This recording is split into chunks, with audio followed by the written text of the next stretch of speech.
Hi. First, I would like to thank Art Basel for inviting me to moderate today's conversation on the art market now. And I would also like to thank our distinguished panelists, Dr. Clare McAndrew, Bhavna Kakar, Leng, Zhang, and Adrian Zuercher. We will be talking about the art market today from several points of view, not only from the perspective of New York and London, where the art market dominates, but also from New Delhi, Beijing, Hong Kong, and Guangzhou, where our three panelists operate their galleries from. We are looking at the state of the overall art market based on Dr. McAndrew's UBS Art Market Report, which was released around 2 or 3 weeks ago. It gives the findings of the market from around the world, including here in the Asia-Pacific region.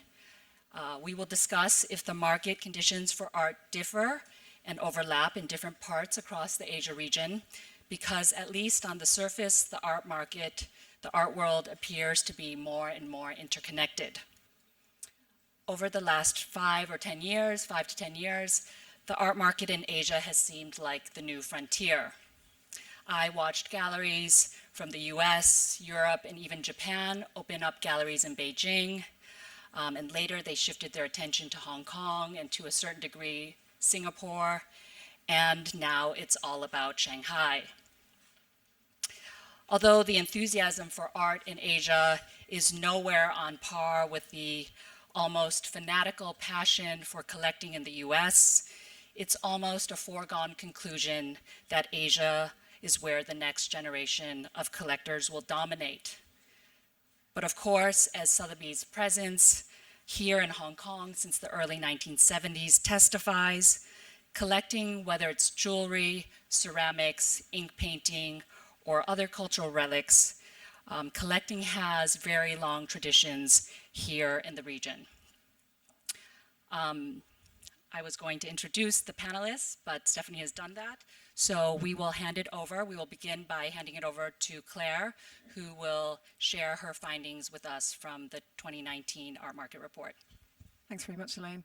I'm going to do a very quick tour through the report. There was a lot of content in the report this year, if you get a chance to have a look through it. So there was a lot of different things going on, both positive and negative. So I wanted to take a quick overview of some of the main findings. Looking at the big picture, I suppose the big result was that the art market as a whole was up in 2018. So the market rose 6% to 67.4 billion. Not as big a rise as 2017, but still with that 6% rise in 2 years of increasing sales, it's the second highest level in the last decade or so. One of the reasons why it didn't increase quite as much as the previous year is that there's a lot of different things going on. So regions weren't performing the same. The big diversion, I suppose, this year was between the US and China. And also this continuing theme of different segments of the market not performing the same. So the top end really driving growth and the middle and lower segments not doing quite as well. Just looking at some of the big markets, I suppose the star of last year was probably the US. It grew to its highest level ever in history. The growth was double the global average at 12%, and the market reached just under 30 billion, which is the highest level yet. So strong auction sales, and some of the dealers reporting their best sales ever. But again, a lot of diversity within the US market, but overall very strong year of growth. And the US continues to get it right on a few fronts. It's a very strong base of wealth at different levels, not just high net worth wealth, but also wealth in the upper and middle levels, which supports a strong market. It also has the cultural institutions and expertise and infrastructure, and it also has a very friendly regulatory climate as well. So things in New York are not being bought by New Yorkers or even people from the US, they're being bought from people all around the world, and a lot of Asian buyers buying in New York because it's easy to get things in and out of the country, and it's a very business-friendly climate for sellers, and it's a safe place to buy at the same time. So it's getting it right on a few fronts. Sorry, I'll just go back one to the UK. I suppose everyone was looking at, especially last year with all the kind of nightmare going on at the moment with Brexit. It's the most disgraceful politics. I've just been watching it the last couple of days. It's everyone kind of was looking at the UK to see would the market fall apart a little bit. And despite all the worries with Brexit, it actually had quite a strong year last year. It grew 8% to just under 14 billion. And one of the reasons why it's doing okay is when we looked at the imports and exports from the UK, 80% of the value of those are extra EU sales. So the bulk of the value of the UK market, it's another entrepot market like the US. Sales are not reliant on just domestic buyers or even European buyers, but most of the value of sales is from Asia, from the US. So it's slightly insulated from what's going on in terms of intra-EU trade policies. But that notwithstanding, it's a very stressful time for a lot of smaller businesses that do a lot of intra-EU trade. But the reason why sales as a whole, I think, haven't been quite as affected is that there is so much emphasis on extra-EU trade in terms of value. But it's going to be one that everyone's watching. And I think the EU market without the UK is going to be a very small and market that's been in decline over the last 10 years. It'll be an interesting one to see next year when we're measuring it without the UK, if that is how we're going to be measuring it. Then China, I suppose, has been the most interesting to watch over the last 10 years as well. If you think back to 2000, it hardly registered on the kind of global grid or the kind of share pie that I do. And then in 2006 took over from France as the third largest art market and has been part of the top 3 for the last 10 years. And it didn't have as strong a year last year. The gallery and dealer sector actually did quite well, but that's quite a small portion of the market in China still. It's only around 30% of the value of sales, and the large dominant auction sector declined by 9%. So the value of the Chinese art sales declined overall by 3% to 12.9 billion. And there's a lot of things. I mean, I think it's probably China acting a little bit more like a normal marketplace. There was a kind of a frenzy of consumption really up to 2012, but over the last few years, it's kind of dampened down since then. And I think last year it was, you know, the economy slowed down. There was a lot of worries about trade policies with the US, and all these things filtered down into cautious buying, but also into vendors' plans in the auction market, because it remains a very supply-driven marketplace. So if vendors don't think it's a good time to sell, then the market tends to contract. So all of these things featured into the market in China, and I suppose, as I said, it just behaved a little bit more like a normal marketplace. I mean, still looking at it compared to the US, you can see back in 2008, the US was nearly 4 times the size of the Chinese art market. They kind of equalized in 2011. China was actually slightly ahead, and the US has pulled away again. But if you still consider China over a 10-year period, it's grown by a phenomenal amount. It's more than doubled in size in that period of time. So it's been an amazing one to watch. All of these changes obviously filter into the global market share, and the US again pulled away. It increased its margin to 44%. But I think probably what's most interesting about this global share pie by value over the last while is the dominant position of these 3 top marketplaces. So if you look back to 2009, they were only about 70%, but for the last few years they've been 83, 84, 85% of sales, these 3 marketplaces. So buyers are more diverse than ever before, but where sales happen are very dominant in these 3 market hubs. So in the US, in London, and in Hong Kong and China. And this has been a dominant picture of the market for the last few years, that this is where sales are taking place. Just taking a brief look at the differences between dealer and auction sales. When the market's less optimistic, or when people are a little bit uncertain, as they seem to definitely be, especially towards the end of last year, this tends to play in quite well to private sales in the dealer market. And dealer sales did very well last year. They increased to 36 billion. But it was a very unbalanced picture. And if you see here, this is from the dealer surveys we do. Dealers' businesses with turnover less than 500,000 all declined on average, whereas those above 500,000 all increased, and the biggest increases were dealers with turnover between 10 and 50 billion, which increased by 17%. So it's a very uneven picture of growth in the dealer market. It's the very same in the auction sector. Auction sales were a little bit more subdued in 2018. They only grew by 3%, which was still quite a strong year considering we didn't have the kind of outlier variables like the Leonardo da Vinci sale of the previous year. So it was still a strong year of sales. But again, it's very much the high-end market the sales above 10 million have really been driving the growth in auction sales. This is just fine art auction sales, but you can see the difference between the growth in the different segments. And basically everything under 250,000 has been either low or declining growth over the last 10 years, and everything over a million has been expanding. And that was the case in 2018. Works priced over a million, all those segments increased in value, whereas the sales below that level declined. So it's a very unbalanced picture of what's going on in the market. This defining feature of the kind of high-performing high-end and the more lackluster performance of the low-end, it's really been a dominant trend in all of the research that we've been doing for the last few years on the market. So we looked a little bit more at the primary market and how it's affecting smaller galleries.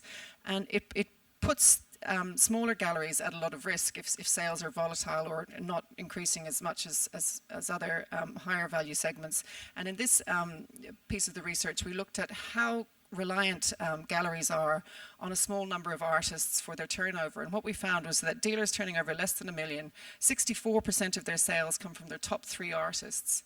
And 45% from just one artist on average. So you can see the kind of very precarious position these smaller galleries are in, especially if the very strong performing top-end galleries are to cherry pick some of these artists away, taking away that much of their turnover could be a catastrophe for these smaller galleries. And this is also one of the big findings for the last few years with these galleries, is that they have no access to external financing. This is a big complaint from dealers every year in the surveys and the interviews, that banks won't lend them money. So it's a very precarious position, and it's a big problem in the infrastructure in the art market that we might hopefully get to talk about a little bit more. Another thing we looked at, and this is what it's probably leading to, is the decline in galleries opening. The number of openings has declined by 86% in the last few years. So it's not necessarily the number of galleries closing, although that's been highlighted a lot. I mean, businesses close in all industries, but it's the number of openings has dropped dramatically. And when you can see the high-risk position that some galleries are in, it's probably easy to see why these things filter in. Just some probably better news is what's doing well in the dealer sector. This is how dealers make their sales. The gallery is still the most important channel, but art fairs have become a critical element of dealer sales, and they accounted for 46% of sales in 2018. This has grown from about 30% in 2010, so they're making very strong sales through fairs. And using a weighted average of sales, we estimated that sales reached 16.5 billion in 2018. So that's an increase of 6%. So that's something that's doing well for galleries. The costs to attend fairs are also rising. They rose by 5%. The unfortunate thing is what tends to happen is that, again, it's this problem is that sales are rising for probably the higher end galleries where the costs are more evenly dispersed. But there is some moves underway to try and balance that a little bit better for smaller galleries. And a number of the larger fairs last year have committed to doing small steps, at least, to trying to balance the costs for different size galleries in terms of booth costs and things like that. So we looked into that into the report as well. But another thing we found, just because we're here in Asia, was a very interesting finding on the use of art fairs as a form of purchasing. And we did some really interesting surveys of high net worth collectors in 5 different countries with UBS. And what we found was that 73% and 85% of collectors in Hong Kong and Singapore had either used art fairs as a channel for purchasing always, sometimes, or regularly. So that was a very strong finding, and only, I think it was between 5 and 10% hadn't used them, had never used an art fair, and that was compared to about a third of the respondents in the UK and Japan. So art fairs are becoming a very a growing interest for a means of purchasing in Asia, and also for millennial collectors in Asia, they're also the most preferred way to buy art as well. So that's a kind of a positive, I suppose, thing for galleries to come out of the research as well. Another positive thing was online sales. They've been growing quite substantially. Despite the ups and downs in the aggregate market, online sales have been growing fairly consistently. They're still fairly small. They're only about 9% of the value of global art sales, but they grew by nearly 12% last year, so nearly kind of double the the global average. And the reason they're small, I suppose, is still people are still tending to buy at lower levels than the offline market. But it is an area of growth. And again, it's an area where millennials are very dominant, and by far the most likely to buy online was millennial collectors, and it stands to reason this is how they kind of transact in all other areas of their lives. And over 90% had bought a work online, and some of them buying works at quite high levels. So there was a very slim proportion overall in the surveys of those who'd bought art online for over 100. Over 1 million, but still 4% is not. It's not a huge volume of sales, but it shows some activity by these collectors. Now, these were all high net worth individuals with aggregate wealth excluding property of over 1 million, and they'd all been active in the market for the last couple of years. So they're not maybe your typical collector. They're a high-end active collector, but it still shows that there is an increasing trend to buying online, including at high levels. And the last thing we looked at in the survey, which we do in the report, which we do every year, is the economic impact of the market. And what I'm always kind of relieved to see, there was a slight decline in the auction sector and the dealer sector rose slightly, is that employment in the market held steady. It still employs around 3 million people in very high value, knowledge-based jobs around the world. And the art trade also spends a huge amount of money in ancillary industries. So there's over 20 billion spent by the art trade on conservation, restoration, packing, shipping, all of the businesses that go around supporting the art trade, and that's held steady, and that's hugely important to the economies like Hong Kong that host big events like this, that get an injection of cash and high spending visitors when events like this happen. So overall, that was a positive thing, and as I say, the big picture, I suppose, was up, even though it was such a mixed bag overall. Thank you. Thanks, Claire, for sharing your report with us. Now I would like to ask the three gallerists, Bhavna, Leng, and Wei, to talk about how you began your respective galleries. What was the market like when you began? For instance, who were you selling to? And how has your gallery evolved with the market today? Has the profile of your typical collector or client changed over time?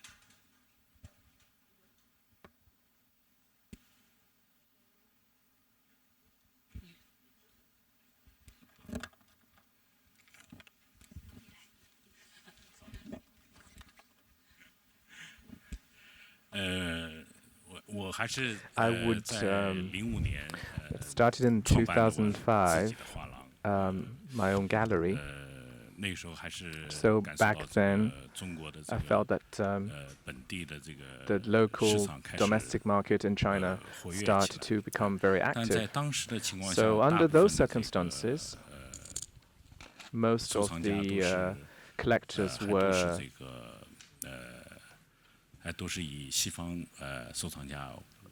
mainly from the West, and quite a few Chinese collectors wanted to take part, and they were pretty enthusiastic about it. Towards 2008, 2009, you could obviously feel that there were more Chinese collectors actively participating in the scene. And 2011, I think, for the gallery scene was probably a peak. And then 2012 started to have a dip. 2013 sort of became sort of a consolidating year, and sort of the market recovered.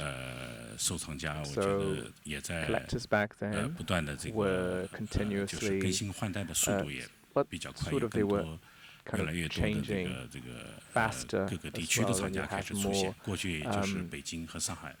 regional collectors outside of Beijing or Shanghai. So you have the second tier cities like Chengdu, Nanjing, or Shenzhen, or even regions further away from these urban centers started to have collectors. They started to emerge, and we can see from today's art scene that there are a lot of young people, second generation entrepreneurs, high net worth individuals started to participate in the collection and acquisition. So in terms of sales of artworks, and I could also see a sea change. In the past, there were, so in the very beginning you have a broad-based sort of, crowd. In the year in the Sotheby auction in which year was it? Was it 2006? Was the first auction in Sotheby of Chinese contemporary works, and starting from then, there was a pretty long period of time, and there was a sort of strong sales and focused on Chinese artworks. 6 to 7 years ago, I could feel that there was more need for non-Chinese artworks, non-Chinese artifacts started to take off, and as we see today, you have a lot of non-Chinese artworks that are in circulation in the art market, and it's actually gaining ground in terms of its share in the Asian art market. I will talk in Chinese. 刚才冷老师他已经就是介绍了， Mr. 基本上就是可能艺术市场在中国这个地方的变化。那我呢是90年代96年开始进入到就是当代艺术这个领域里的。那我就是01年的时候开了自己的画廊。因为我们所处的位置也比较特殊，在那个广州，那么离香港也很近的一个地方。那么 这个地方其实在整个的中国的版图上也属于一种边缘化的地带所以我们可能就不会有这样的一个强烈的在市场的这个很大的一个影响上对我们有什么样的波动。那当初其实开画廊的时候呢，就说中国其实并没有很强烈的什么机构啊，还有画廊啊，或者这种非盈利的一种。就说这种划分，所以呢，就当初因为可能90年代基于对艺术的喜爱吧，所以就一直就说觉得没有想那么多，就开了再说。所以呢，怎么样能活下来就怎么样做。所以我们就一直发展了一个很特别的一个模型，可能或者这种形式，就是。别人说可能就是非盈利啊，或者商业啊，或者这种机构就是全面融合在一起的一种状况这样的。那么直到这种模式今天可能有一种比较延续下来，所以在这种延续的状况里边，我们主要还是主要很紧密的是跟艺术家一起工作，然后在中国的这个文化背景上，基于对中国的这种哲学啊，或者中国的这种文化历史的一种理解，或者是因为这个地方毕竟在这样的一个版图上边，它也有了就是几千年的一种对世界的一种认知吧，所以我们就沿用了这样的一种启发，或者是对这种激发，所以我们就一直是发展了这种独特的模型，那么就跟艺术家紧密的工作。那其实我想说，市场可能它是一个外在的东西，那么它最终是围绕艺术品发生。那当我们跟艺术家一起工作的时候，那么艺术市场它的形态对我们来讲显然有点不太一样就不太一样，像刚才可能 Clare 分析的这样。所以我们其实一直跟艺术市场的这种关系就是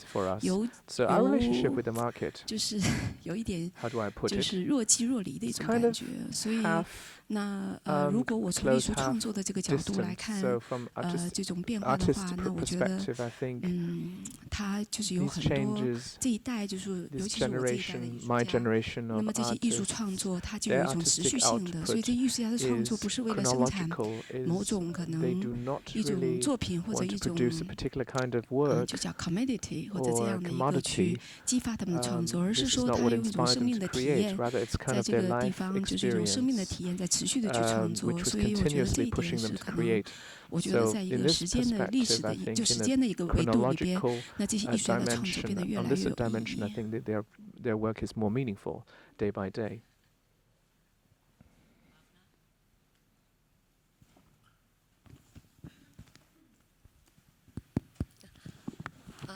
I started my gallery in New Delhi in 2010 when I joined the art, I started my career in the art in 2005. The market in India was at an all-time high. And post 2008, because of the global economic crisis, I mean, there was a lull in the market, and suddenly the prices dashed, all of that. The speculators and the investors that were around from 2005 to 8 in the Indian art market were nowhere to be seen. And that is when I'd always wanted to do, I come from an art background in art history, and I wanted to do exhibitions, promote certain artists, work with certain artists who I've been working with for some time since my college days. But in India, there are no institutions or non-profit spaces that allow, at least at that point, an independent curator to do exhibitions of their choice. So, which is why I realized that it is kind of, I would want to open my own space, which was not a part of my larger plan at that point. And when 2009, 2010 was quite a lull.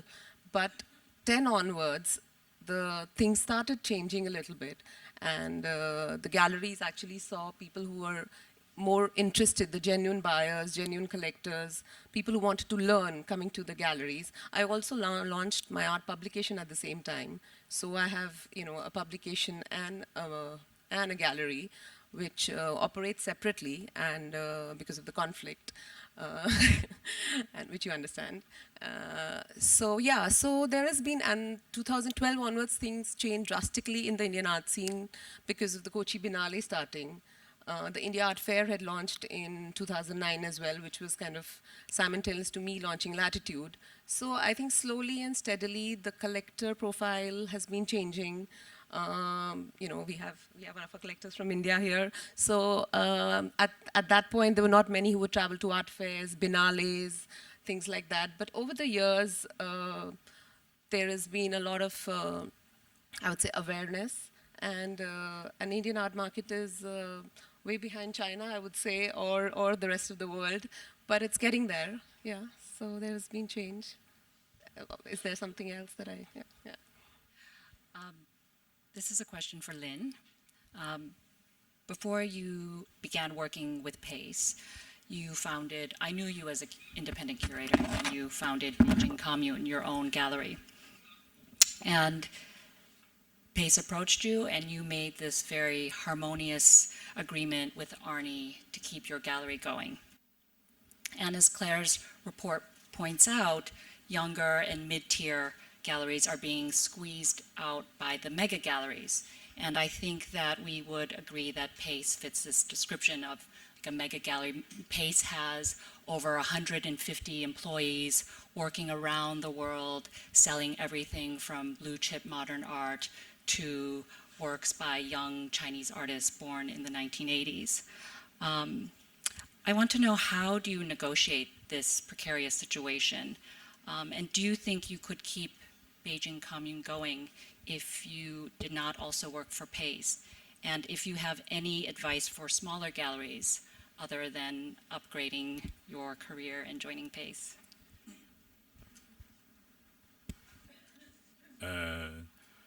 我当时主要是我虽然那个画廊比较年轻，因为05年 my gallery was quite young, Arnie 去北 and 京 PACE, 大概是 when they were in Beijing, it was about the time of 2007. So at the time, my gallery was only 2 years old. But because at the time I represented one of the most important, two of the most important artists in the market. One is Zhang, the other one is Elaine. So when they went to Beijing to do this so-called study, they wanted to pick some artists who can be presented in New York. So when they came to me, they had their minds on, their eyes on Zhang Xiaogang. So as a young guy, representing Zhang, despite that we had knew each other for a long time, the New York exhibition in 2001 was recommended by me. So we had been very close ever since. So he was willing to work with me. 但我画廊毕竟对于这个上百万美金的这个艺术家的这个处理，我需要有更大的这个画廊的这个合作。我也一直在找寻这样的画廊。过去呢是 So I needed a partner. So previously has been Max Protect, who were pioneering in this role. At the time, it was one of the most important agencies in the world, representing Chinese artists. Now, with the value and the name of the artists becoming bigger and stronger, they felt that they needed the partnership of world-class gallery. So the collaboration with Pace was actually something that I also wanted. It was also to work in line along the needs of the development of the artists, but I had not imagined. What I had not imagined was that Pace actually wanted to have a foot in Beijing. So at the time, it was quite some pressure for me. The business relationship was not stable, but I was not aware that Arnie actually wanted me myself. So well, not too many, but 2 rounds of exchange, short ones.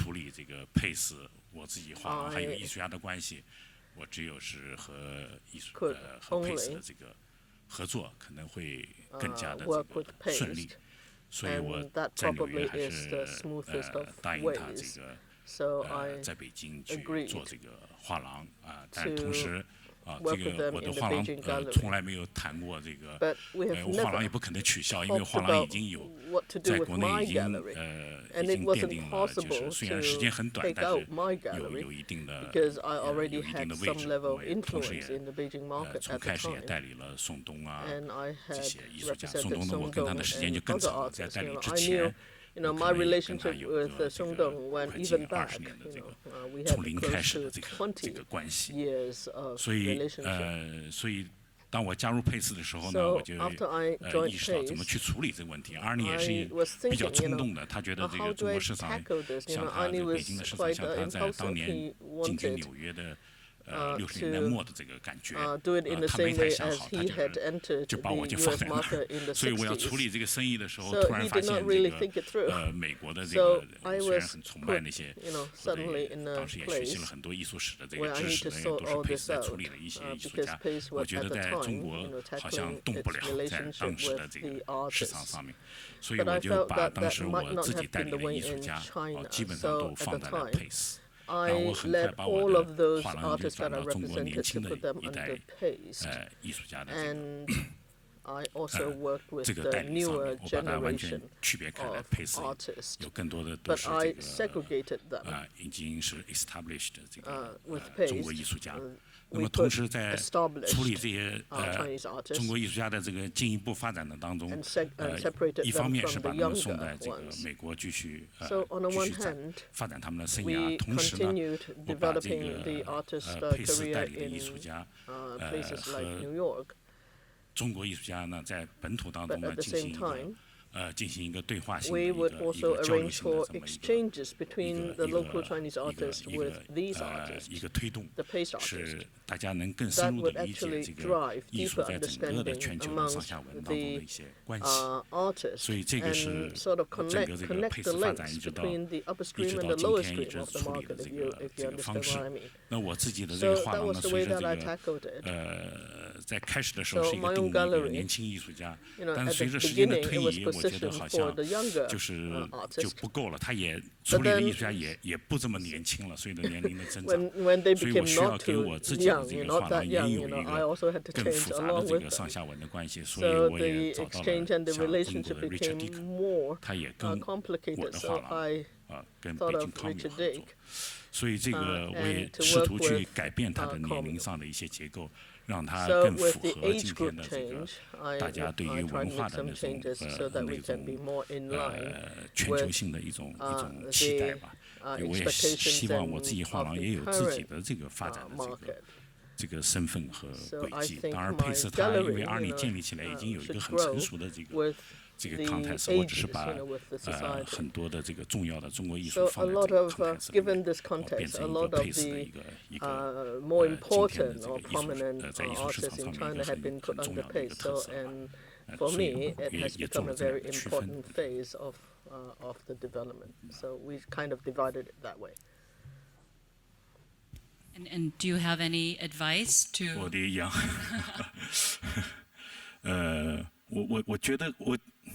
我觉得这个每一个画廊都有每个画廊的这个特色，跟画廊主的这个经验都有关系。像张威他刚才也说了这个当时的这个，包括他在选择的城市啊，他怎么开始他的这个生涯，都还是比较这个比较现实的这个基础上。你当时太过多的想商业，可能很难发展的。 Because 可 if 能 you 更多的 focus 有 too 机 much 和 on 艺术家的 business, 这种结 you 合 won't find your way 用 back 一 then. 些艺术创造的这些东西和 It's 这个市场有一 about 个密切的这个 artistic 联系。所 creativity 以 and 像 about how do you connect 小 with the 画廊当然， society. 我觉得 Well, 就是 with the 更多的 smaller 还是 galleries, 一个 it's more 是 about 去找到这个 how do you 在当地的这个文化当中，这个能够 the essence, 能够起 you know, 作用的这么一 and 些 your role 就是amongst the local culture. 这个在文化对话当中能够起作用的这些艺术家主 How 要 do you 是 make yourself 以 advocates? You know, how do you 也 create 是 your 控 efficacy 制好 in 成本 such cultural 我觉得 exchanges? 这 At the 个 same time, 我觉得 control 可 your 以 cost, of course. 在从这个方面再去 I think 等待的这个we 我觉得 can. 我的经验就是 Well, this is my 等待 experience. 机会。 What I 我 want 原 to 来 say is that 办画廊的时 you 候， need 我 to 也没有 stay 客 put and 户。 wait for 我当时 opportunities. 艺 You know, 术 when 家 I 给我一个 started 作 my 品的 gallery, 时 I 候， had 我 no 觉得 clients, zero. 有别的 dealer 到我这 So 儿来 when 看了，然 some 后他 other 说我 dealers 能拍个 come 照片， to 我说你去 me 拍， and 过2 天艺 say, 术家 you 就 know, 要把 can 画拿走，因为 can 那 you, dealer 又 you 去 know, 联系 can 那 you 个艺术 can 家 I 去 take a picture? And 是 I 吧？ said, 那 well, 我当时 yeah. 急了也没 Maybe 办法，我 you 就 know, 打电话 after 给 several days, 给纽 you 约 know, 给 Max Protect， 以前我因为 you 跟 know, 他有 those 认 artworks 识， were 我说 taken 能 from me. 帮我 So 处理 I 这 had 些 no method, 这 you 些 know, 买卖的 to 问题嘛， tackle 他说 that. 可以， I 所 had 以 to 我 call 觉得 Max and ask him 我也 to 可 help 以利 me. 用本身的这些原来 And he said yes. So 建立起来的关系 I think one 让 need 我 to 这个 lean on those 稳定住这 relationships that you have 个艺 already 术家和 built, 稳定住这 and 个 also to 这个 stabilize business，我 your 就是 business and your 从这 relationship 个 with the 这么一个 artist 角 that you 度去 represent. 发 So 展起来 this is 哎 how I sort 所 of, 以 you know, 一 grew. 切都还是跟具体的这个 I think 这 it 个 all 艺 is 术家具体 dependent 的这个 on 个人具体的背景，我觉得联系 your 在一起 actual background, the people 其实 that you work with. 没有一个 There is 可 no 遵循的一 fixed 个一般性的这个 golden 规 rule 律，我自己 that 觉得。 fits all, I would say. So, Zhang Wei, you have this really, really unique model.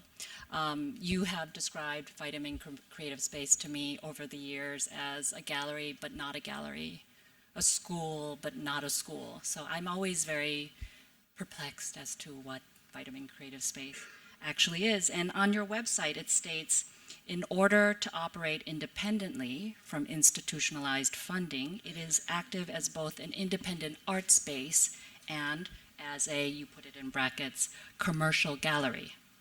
And you and your partner, Hu Feng, you've put almost all your energy in recent years into your mirrored garden space, which for those of you who don't know the mirrored garden space, it's this huge semi-rural village on the outskirts of Guangzhou.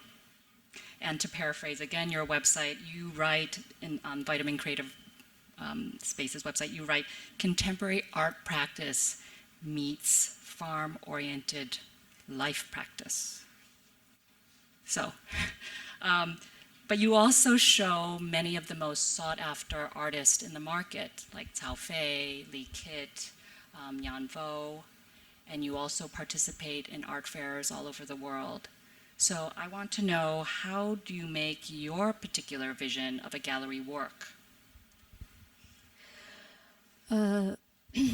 我就刚才讲了，就是说我 Just like 们 I've 当 explained 那个 just 90 now, 年代或者是 in the 90s, 开画廊的时候，其实是没有市场，就像There was 说 actually 他 no 没有 market. 客户，什么都没有。 Just like 其实我想这个就是艺术很美 Leng 的 has 地 said, 方， there was 就是 no 当它什 market, 么都 no 没有的 nothing. 时候， This is where the 就是艺 beauty 术 is. 还是可以存在。所 You 以我 know, 想 with no 艺术 market, 它 no 触及的东西 commercial, 不是 no 我 nothing, 们 the art still 每天日 exists. 常的东西，所以 You 我 know, 就 because 想起 this 我 is 们日 from 常很 daily 多东 life. 西，其实在 It 某 is 种程 from 度都是 our 控制我们 living. 的东西。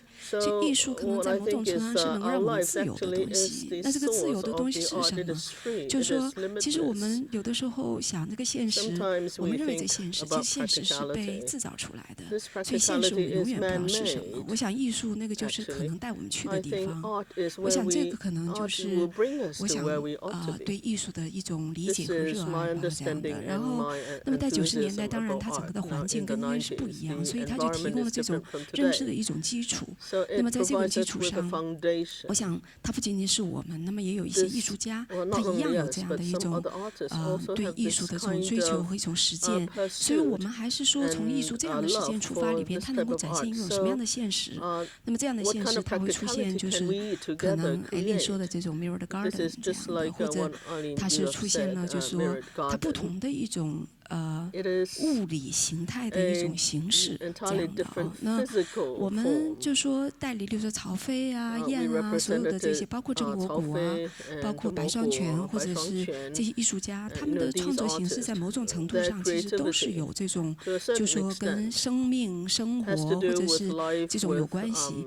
所以我们就在这么多年里边，其实就是说艺术家的创作。我们很紧密的看他们的创作，那么他们需要一种什么样的形态？那我们能不能有他们的这个形态，就他们艺术的一种思考，激发我们的一种想象力，然后有另外一个不同的现实。其实，那么在这个基础上，当然就我想商业是离不开的这样的。那我们也有获益于这样的一个。就说这种整体全球艺术市场的一种发展的这样一个整体的环境，所以我觉得我们是获益在这里边。那它就让我觉得这种形态就是不一样。那另外一个就是说，别人可能说你是做机构，其实我还是觉得不是做机构，因为我觉得做画廊是一个特别幸运的地方，因为只有做画廊，你才能跟艺术家有那么长久的合作，因为没有任何一个机构或者任何一个地方就是可以跟艺术家这么长久的工作，可以去看他们的实践。那我们其实就觉得，我就觉得在这个地方可能我们找到了一些方向。那还有一个就是我们自己就是说是不动二手市场的不动二手市场不是说在拍卖的二手市场，而是说我们一般都是跟艺术家还在的艺术家一起合作，所以这个是我们的一个基本上一个方向。Artists who are still with us. This is how we work. So you haven't really talked about survival strategies. I would like, this is really for Bhavna and you, Zhang. Given the situation that Clare described in her report, that only a small number of businesses, namely galleries selling at the very high end of the art market, are surviving, making significant profits, whereas the majority really struggle to even break even. I want to know, what are your survival strategies? How are you scaling up your gallery? How are you trying to broaden your market? Or, Zhang, is exclusivity a strategy for you? 我一直跟我的同事讲了一个故事。其实我那个在自己开画廊之前，我想我90年代带我进入艺术市场的就是一个很重要的一个，我一直说他是我的那个 mentor， 是叫 Hans van Dyck。那他已经在已经去世10几年了这样的。那其实我开画廊的另外一个原因，其实我就觉得，我是想继续他的一种道路了这样。那么他是一个荷兰人，他来到了中国就是什么都没有，然后就住在一个很小的那个公寓里边，然后又是当画廊又是当 office 这样的，所以每天吃的是最简单的。我记得每天就是吃冻饺子，所以他就坚持下来。但是我其实后来坚持不下来了，所以我就走了，我就离开了，那我也去做了媒体。那么在媒体做了很多年，也没有做了几年。但是我发现可能艺术还是对我很重要，所以我回来了，又回到艺术的这个领域的时候，我就很担心。然后因为我们 arena, I became worried because the space that we had was in a small market back then. So after opening up my gallery, I had very little money left with me. So, and I discovered that with 1 yen, I could buy 3 buns. So I told myself, I won't go hungry. There's nothing that I fear. There's nothing to lose because I have already solved everything that I need in my life. Because with 1 yen, you can have 3 buns, and 3 buns is all I need in a day. So I have not thought of, exactly what is the survival strategy. So I'm ready that I won't be able to make it every day of my life. I am trapped in that way. But using that day that I have, I wanted to make the best of it. It might not be credible or imaginable, but indeed, those days it was spent that way. I don't think you need to have too much fear. In art, there's really nothing that you can lose.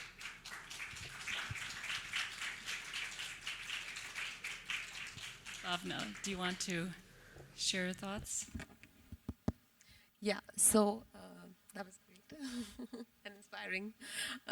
So when like I mentioned earlier, that the market was really at a low, but since I was opening and very, very enthusiastic, I took up, so my gallery is in an urban village called Latitude in Delhi, and I took up a large space. I took, in fact, 3 spaces down the road. I took a separate office for my magazine, a 2-story space for the gallery. Wanted to do all possible fairs, did Art Dubai, did Art Hong Kong, Art Basel then. So for the first 3 or 4 years, I did not have a business strategy. I just wanted to do the best I could for the artists that I was working with. It is youth, enthusiasm, all of that, never looking at accounts really, and seeing where I'm making the losses or whatever, would just keep putting in, and also the magazine. So it was a quarterly at that point, and the gallery funds the magazine. Magazine could not raise enough funds to, sustain itself. And so around 2016, I realized that I can probably no longer make the rent because I didn't own the space. And 2017, I decided to cut down spaces. So I was like, all the 5 offices that I had down the road, I brought it down to 2. So which was, it was something which really, it really bothered me, and it took me a year to come to that decision because I was like, oh my God, I'm a failure, I'm downsizing. And then now I would like she mentioned, there's no strategy as such but survival is important. So, and the first strategy for survival was not pay a huge rent and make the landlords of Latitude richer, and then do more pop-up exhibitions and maybe art fairs. So now, in between for 3-4 years, I stopped doing the fairs. I did not even do the India fair, and I'm back to doing that, and so that and spend more time with the artists, supporting their practice, because while I was planning so many of these exhibitions, traveling, all of that, I realized I also neglected, some of the artist production. I didn't pay enough visits to the studios because I was just planning one exhibition to the other. So I would say that strategy now has changed. Spend more time with the artists, plan exhibitions, properly. And that's it, yeah. So I have a question for the 3 of you, Zhang, Leng, and Bhavna. In Clare's report, one of the strategies for galleries operating in the US and Europe, where certain dealers have said that buying has plateaued or even fallen, is to pursue a more internationally focused business model. This translates obviously into participating in art fairs in less saturated places around the world, or something more ambitious like opening up new spaces like PACE and other international galleries in Beijing, in Hong Kong, in Seoul, in Taipei, so on and so forth. I want to know if these Yankee, American, EU newcomers are encroaching on your market. And have you ever considered doing what they do? For instance, opening up a space in London or New York or Berlin, Zurich, or even just in Hong Kong?